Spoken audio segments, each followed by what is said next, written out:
আমরা যারা ফেরার আশায় নিজের ঘরের দরজাটা খোলা রাখি, যাদের জন্য অপেক্ষা করতে থাকি, আদৌ কি তারা ফেরে? বলছে আমাদের গ্রামে 70 বছরের এক বৃদ্ধ মহিলা একাই বাস করতেন, ছোট্ট একটা মাটির ঘর, ঘরের সামনে কয়েকটা গাছ, ব্যাস। আর উনি মানুষের কাছ থেকে চেয়ে পড়ে কোনোভাবে বেঁচে রইলেন। আমরা সবাই তাকে ছোটবেলা থেকেই দেখে আসতেছি, সবাই তাকে ভালোবেসে দাদু বলে ডাকি। ওনার একটা অবাক করা বিষয় ছিল, উনি সব সময় রাত দিন 24 ঘন্টা উনি ওনার ঘরের দরজাটা খোলা রাখতেন।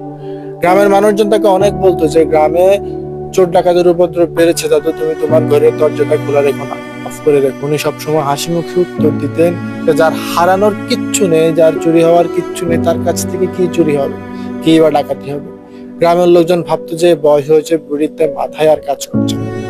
কিন্তু একদিন ঝুম বৃষ্টির রাতে একদল ডাকাত দল সুযোগ নিল এবং গ্রামের অনেকগুলো ঘর বাড়ি চুরি করে ফেলল।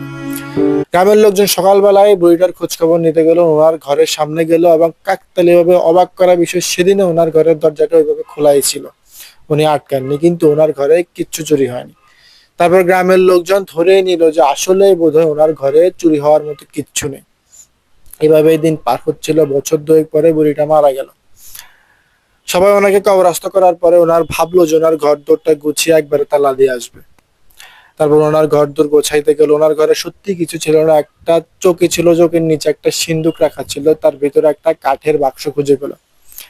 সবাই বাক্সটি খুললো এবং বাক্সের ভিতরে ছিল এক জোড়া, একটা পুরনো গামছা, একটা পুরনো পুরুষ মানুষের হাত ঘড়ি, আর কয়েকটা ভাঙা চুড়ি, আর একটা হাতে লেখা চিরকুট।